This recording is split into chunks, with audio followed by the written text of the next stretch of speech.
క్రీస్తునందు ప్రియులారా, యేసుక్రీస్తు నామంలో మీ అందరికీ శుభాలు తెలియజేస్తున్నాం. క్రీస్తు రాకడ ధ్వని శాంతి ఆదరణ సందేశాలు అను టీవీ కార్యక్రమం కొరకు ప్రేమతో మిమ్మలను ఆహ్వానిస్తున్నాం.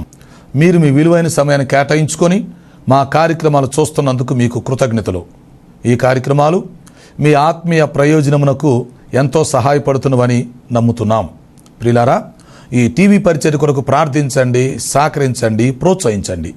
ఈ కార్యక్రమాలు ఇతరులకు పరిచయం చేసి వారు కూడా చూసి మేలు పొందేటట్లుగా సహాయపడాలని మీకు మనవి చేస్తున్నాం. విశ్వాసంతో ఎంతో ఖర్చు పెట్టి కొనసాగిస్తున్న ఈ కార్యక్రమాలు తుది వరకు కొనసాగేటట్లుగా ప్రార్థించండి. దేవుడు మిమ్మల్ని ప్రేరేపిస్తే మీరు కూడా ఒక కార్యక్రమానికి స్పాన్సర్ చేసి ఈ పరిచర్యలో పాలిభాగస్తులు కావాలని ప్రేమతో మీకు మనవి చేస్తున్నాం. ప్రత్యక్షంగా టీవీ ద్వారా మేము సువార్త ప్రకటిస్తున్నాం. పరోక్షంగా ప్రార్థిస్తున్న వారు, సహకరిస్తున్న వారు, మమ్మలను ప్రోత్సహిస్తున్న వారంతా ఈ పరిచర్యలో పాలిభాగస్తులు అని జ్ఞాపకం చేస్తున్నాం. యేసుక్రీస్తు వారు ఇచ్చిన గొప్ప ఆజ్ఞని మేము పాటిస్తున్నాం. మీరు వెళ్ళి సమస్త జనులను శిష్యులుగా చేయండి అని ప్రభు చెప్పారు. కనుక ఈ టీవీ ద్వారా మీ గృహాల్లో ప్రవేశించి మిమ్మల్ని పలకరించి మీకు సువార్త చెప్పి మిమ్మల్ని ప్రభు రాకడ కొరకు ఎత్తబడే దేవుని సార్వత్రిక సంఘము కొరకు సిద్ధపరచడానికి మా వంతు ప్రయత్నాన్ని మేము కొనసాగిస్తున్నాం. యేసుక్రీస్తు రెండవ రాకడను గూర్చి, ఈ ప్రపంచ భవిష్యత్తును గూర్చి అనేకమైన విషయాలు మనం తెలుసుకొని మనం సిద్ధపడి ఇతరులను సిద్ధపరచడానికి దేవుడు మనకిచ్చిన ఈ మంచి అవకాశాన్ని మనం అందరం కలిసి వినియోగించుకుందాం. ప్రస్తుతం మనం యేసుక్రీస్తు రెండవ రాకడ వర్తమానాలు ఒక సబ్జెక్టుగా తీసుకొని సీరియల్గా వరుసగా ధ్యానం చేస్తూ ఉన్నాం. ఈరోజు 100వ వర్తమానం తీసుకోబోతున్నాం. సంతోషం. పరద్రోయబడిన దేవదూతలకు జరిగే తీర్పును గురించి ఆలోచించబోతున్నాం. వాక్యం కొరకు మీ మనసులను సిద్ధం చేయండి. ప్రార్థన.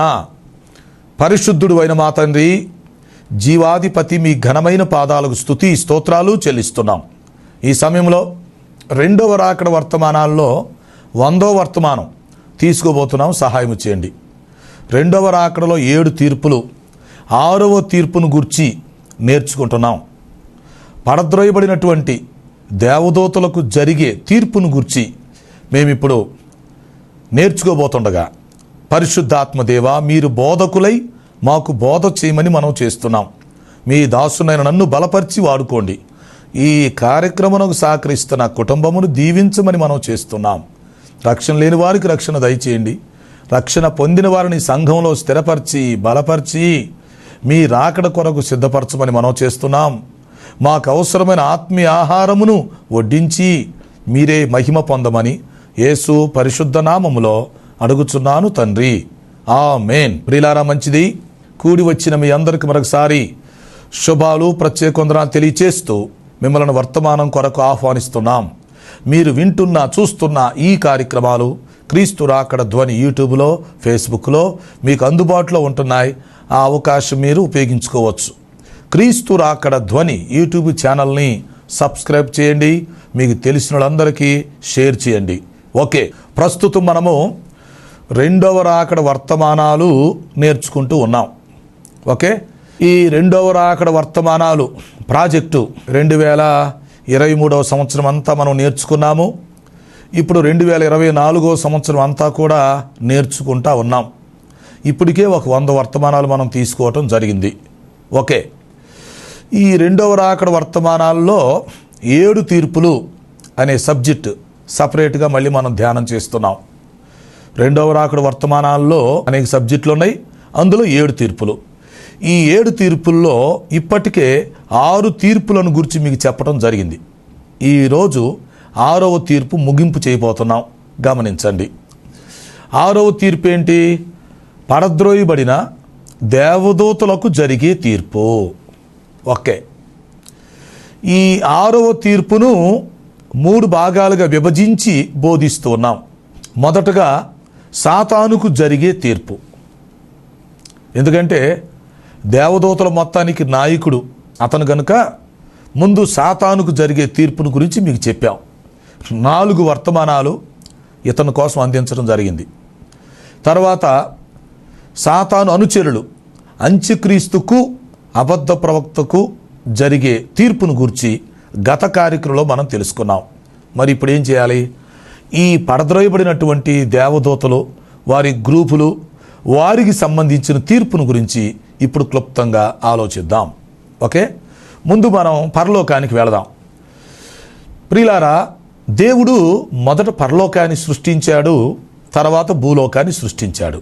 ఓకే, తర్వాత పరలోకములో దేవుడు మొదట సింహాసనాన్ని సృష్టించుకున్నాడు, తాను కూర్చోటానికి సింహాసనం. ఆ తర్వాత ఆ సింహాసనాన్ని మోయటానికి 4 జీవులను సృష్టించుకొని ఏర్పాటు చేసుకోవడం జరిగింది. 4 జీవులు. తర్వాత పరిశుద్ధాత్మ 7 ఆత్మల రూపంలో మనకి కనిపిస్తాడు. ఆ తర్వాత 24 పెద్దల్ని ఆయన సపరేట్గా సృష్టించుకోవటం జరిగింది. ఈ 24 పెద్దలు భూలోకానికి సంబంధించిన వాళ్ళు కాదు, పరలోక వాసులు, దేవుని చేత సృష్టించబడిన వాళ్ళు.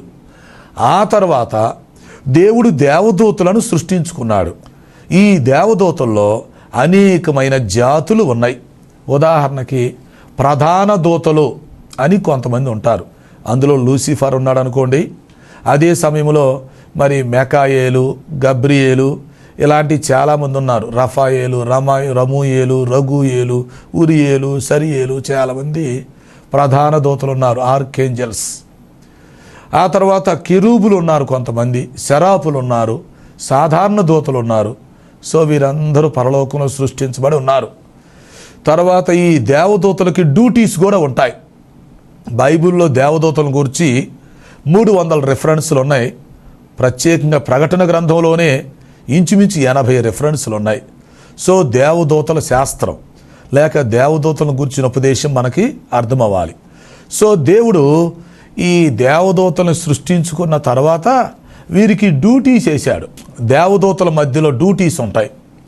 ప్రార్థనలు ఆలకించేవాళ్ళు, జవాబులు తీసుకెళ్ళేవాళ్ళు, మరి కాపలా ఉండేవాళ్ళు, వర్తమానాలు తీసుకెళ్ళేవాళ్ళు, దర్శనాలు ఇచ్చేవాళ్ళు, యుద్ధాలు చేసేవాళ్ళు, చనిపోయిన ఆత్మలను తీసుకెళ్ళేవాళ్ళు. ఇలాగా దేవదూతలు వేరు డ్యూటీస్ నిర్వహిస్తూ ఉంటారు. ముఖ్యంగా దేవదూతలు ఆరాధిస్తూ ఉంటారు, ఆరాధికులు. అయితే పరలోకములో ఉన్న దేవదూతల మధ్య ఏమైందంటే యుద్ధం వచ్చింది. ఎందుకు వచ్చింది? యుద్ధానికి కారణం ఎవరంటే లూసిఫర్ తను తాను దేవునితో సమానంగా ఎంచుకొనటం వలన మరి తన మనసులో పాపము చోటు చేసుకోవటం వల్ల మొత్తానికి పరలోకంలో యుద్ధం జరిగింది.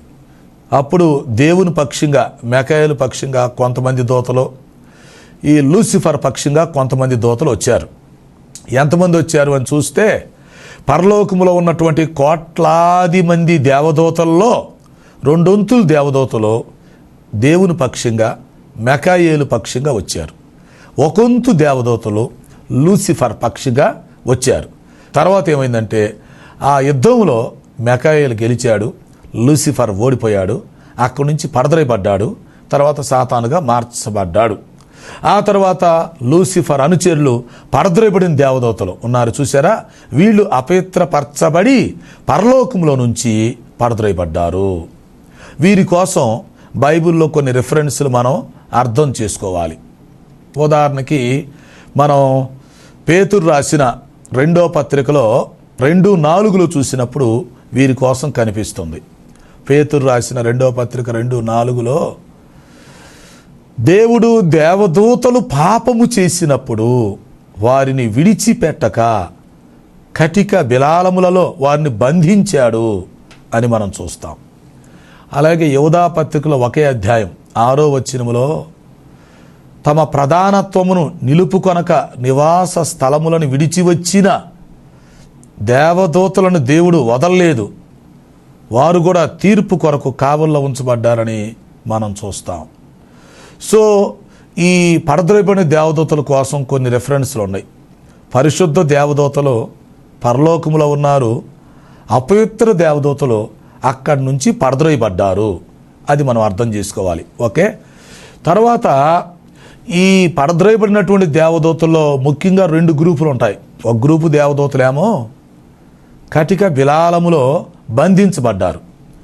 వారు తీర్పు కొరకు, తీర్పు వరకు కావలిలో ఉంచబడ్డారు. ఒక గ్రూప్ వాళ్ళు చూసారా, అంటే పాతాళంలో ఇదొక స్థలం అన్నమాట.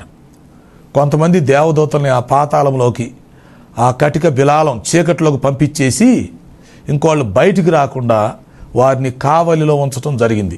ఎప్పుడు దాకా? తీర్పు వచ్చేంత వరకు, తీర్పు కొరకు వారిని కావలిలో ఉంచడం జరిగింది. ఇంకో గ్రూప్ వాళ్ళు వదలబడ్డారు.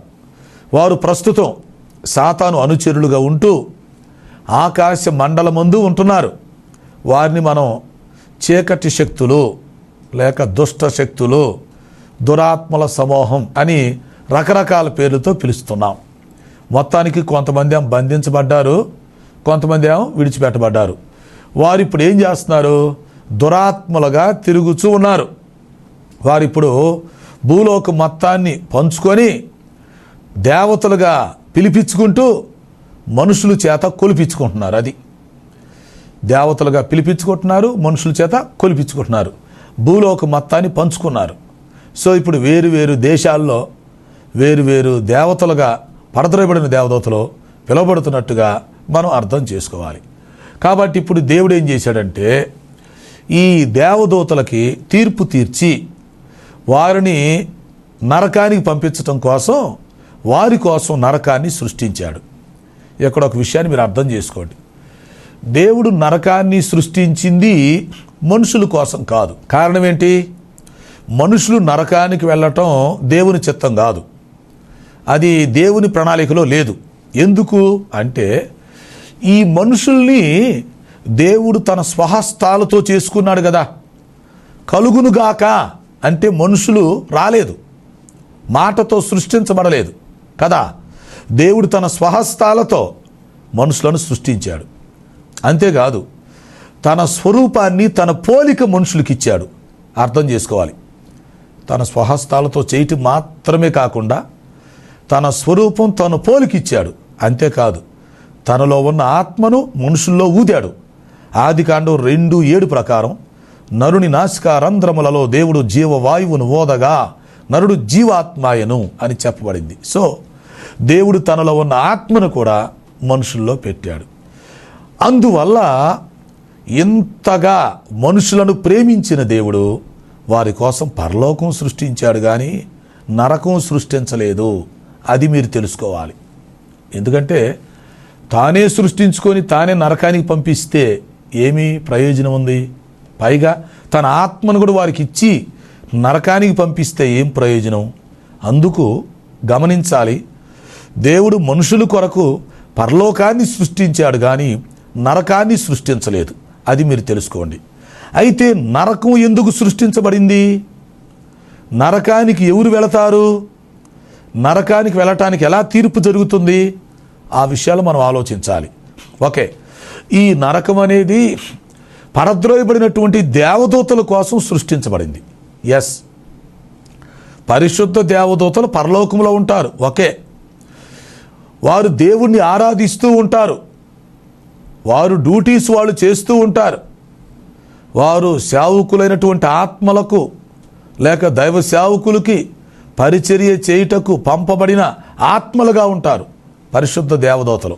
హెబ్రీ పత్రిక 1:14 లెక్క ప్రకారం వీరందరూ రక్షణ అను స్వాస్యము పొందబో వారికి పరిచర్య చేయుటకై పంపబడిన ఆత్మలు కారా అని చెప్పబడింది. దేవుని పిల్లలమైనటువంటి మనకి పరిచర్య చేసే ఆత్మలుగా దేవదూతలు ఉంటారు. సో పరిశుద్ధ దేవదూతల వ్యవహారం బాగానే ఉంది. మరి అపవిత్ర దూతల సంగతి ఏంటి? వీళ్ళల్లో కొన్ని గ్రూపులు ఉన్నాయి, చెప్పాం కదా. బంధించబడిన గ్రూపు, వదిలిపెట్టబడిన గ్రూపు, ఇంకా కొన్ని గ్రూపులు. సో ఈ అపవిత్రపరచబడిన దూతలు లేక పరద్రోయబడినటువంటి దేవదూతలు వీళ్ళు ఏం చేశారు? దేవుణ్ణి వెంబడించకుండా సాతాన్ని అనుసరించారు. అది తర్వాత దేవునిపై తిరుగుబాటు చేశారు. తర్వాత దేవుణ్ణి ఆరాధించటం మానేశారు. తర్వాత తమకి ఆరాధన కావాలి, పూజ కావాలని కోరుకున్నారు. తర్వాత ఇంకేం చేశారు? దేవునితో సమానంగా ఉండటానికి హెచ్చించుకున్నారు. దేవుని వలె పూజ చేయబడాలని ఆశపడ్డారు. అంతేకాదు, దేవుడు వారికి ఏర్పాటు చేసినటువంటి ఆ ప్రధానత్వాన్ని, ఆ పదవులు వాళ్ళు పోగొట్టుకున్నారు. దేవుని సన్నిధిలో ఆరాధించే అవకాశం పోగొట్టుకున్నారు. ఇంకా చెప్పాలంటే దేవుడు వారికి ఏర్పాటు చేసినటువంటి నివాస స్థలాలు విడిచిపెట్టి వచ్చారు వాళ్ళు. చూసారా? ఇవన్నీ దేవదూతలు చేసిన నేరాలు. దేవుడు వారి కోసం నివాసాలు ఏర్పాటు చేస్తే ఆ నివాసాలు వారు విడిచి వచ్చారు అని యోధాపత్రిక 1:6 చెప్తుంది కదా. దేవుడి వారి కొరకు ఏర్పాటు చేసిన నివాసాలు విడిచి వచ్చారు. వాళ్ళు దేవుడు వారికి ఇచ్చిన ప్రధానత్వాన్ని వదులుకున్నారు. దేవుని ఆరాధించకుండా ఆరాధించే అవకాశం, ఆధిక్యత వదులుకున్నారు. దేవుని మీదే తిరుగుబాటు చేశారు. సాతాను అనుసరించి యుద్ధాన్ని ప్రకటించుకున్నారు. యుద్ధంలో ఓడిపోయారు. పరిశుద్ధత వదిలేశారు. వారిలో పాపం చోటు చేసుకుంది. ఇలాంటి పరిస్థితిలో దేవుడు వారిని పరలోకముల నుంచి త్రోసివేయటం జరిగింది. మామూలుగా కాదు, యుద్ధము చేసి ఓడించి త్రోసివేయటం జరిగింది. ఆ తర్వాత కొంతమందిని బంధిస్తే వాళ్ళు అక్కడున్నారు, కొంతమందిని వదిలారు. వారు సాతాను అనుచరులుగా ఉండి ఆకాశంలో ఉంటున్నారు. ఇప్పుడు భూమి మీద అటు ఇటు తిరుగుతూ ఉన్నారు. దురాత్మ సమూహంగా పిలువబడతా ఉన్నారు. అవునా? మరి ప్రజల చేత పూజలు చేయించుకోవడానికి ఇష్టపడుతున్నారు, బలులు అర్పించుకోవడానికి ఇష్టపడుతున్నారు, నరబలి కోరుకుంటున్నారు, శిశుబలి కోరుకుంటున్నారు, జంతువుల రక్తం చిందిస్తే సంతోషిస్తున్నారు, మనుషుల్ని భయపెడుతున్నారు, ఆత్మహత్యలు చేసుకున్నటకు, నరహత్యలు చేయబడటానికి ప్రేరేపిస్తున్నారు. ఇలాగ దుష్ట కార్యాలన్నీ జరిగిస్తున్నారు. సో ఈ విధంగా ఈ పడద్రోయబడిన దేవదూతలు ప్లస్ ఈ గ్రూప్స్ అన్నీ జరుగుతున్నాయి. కాలం గడిచిపోతుంది. పాత నిబంధన కాలం అయిపోయింది. ఓకే, క్రొత్త నిబంధన కాలం కూడా అయిపోతుంది. రేపేమైద్ది? సంఘం ఎత్తబడి వెళ్ళిపోయింది. ఆ తర్వాత 7 ఏళ్ల శ్రమల కాలం గడిచిద్ది. ఆ తర్వాత ఏమొస్తుంది? 1000 ఏళ్ళ పరిపాలన వస్తుంది. ఈ 1000 ఏళ్ళ పరిపాలన కాలంలో పడద్రోయబడిన దేవదూతల మొత్తాన్ని దేవుడు పిలిపిస్తాడు. తిరుగుచున్న దేవదూతల్ని, బంధించబడిన దేవదూతల్ని, ఈ దేవదూతల సంబంధించిన గ్రూపులు మొత్తాన్ని పిలిపిస్తాడు. పిలిచి, నేను మిమ్మల్ని సృష్టించాను, మీరు నా మీద తిరుగుబాటు చేశారు. అవునా? మీరు నా మీద యుద్ధం ప్రకటించి ఓడిపోయారు. నన్ను ఆరాధించకుండా వదిలేశారు. పైగా నా స్థానంలో మీరు ఆరాధన కోరుకున్నారు. నన్ను అనుసరించకుండా సాతానుడు మీరు అనుసరించారు. చీకటి శక్తుల్లాగా చీకట్లో తిరుగుతున్నారు. ఈ మానవ జాతిని నాకు దూరం చేశారు. వారి ద్వారా మీరు మహిమ తెచ్చుకుంటూ నాకు అవమానం కలిగేటట్టుగా చేశారు. మీరు చేసిన నేరాలు చాలా ఉన్నాయి. కాబట్టి ఇప్పుడు మీ పరిస్థితి ఏంటి? ఎవరైతే రక్షించబడ్డారో, ఎవరైతే నా రక్తంలో కడగబడ్డారో వారందరూ నేను పరలోకం తీసుకుని వెళ్ళిపోతున్నాను. మిగిలినటువంటి మానవ జాతిని మీరు మోసం చేశారు. కాబట్టి వారు రక్షణ పొందకుండా చేశారు కనుక ఇదిగో మీ కొరకు నరకం సృష్టించాను, అందులోకి వెళ్ళిపోండి.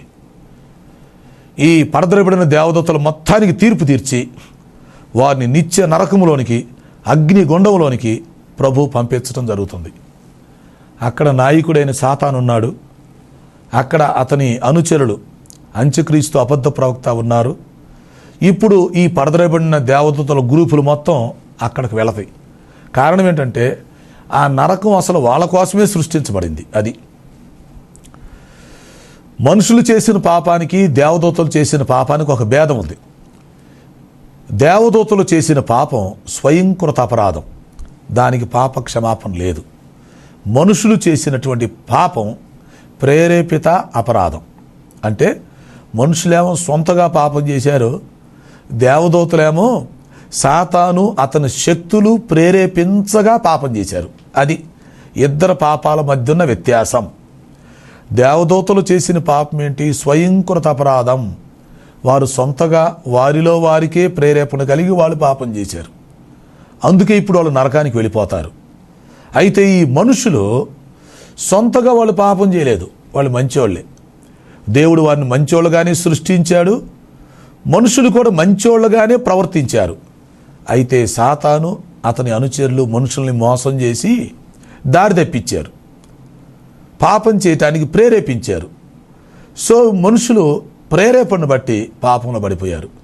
అందువల్ల రక్షణ కావాలనుకున్న వాళ్ళందరికీ రక్షణ వచ్చింది. మనుషులకి క్షమాపణ కోరుకున్న వారందరికీ క్షమాపణ దొరికింది. మీరు గుర్తుపెట్టుకోండి.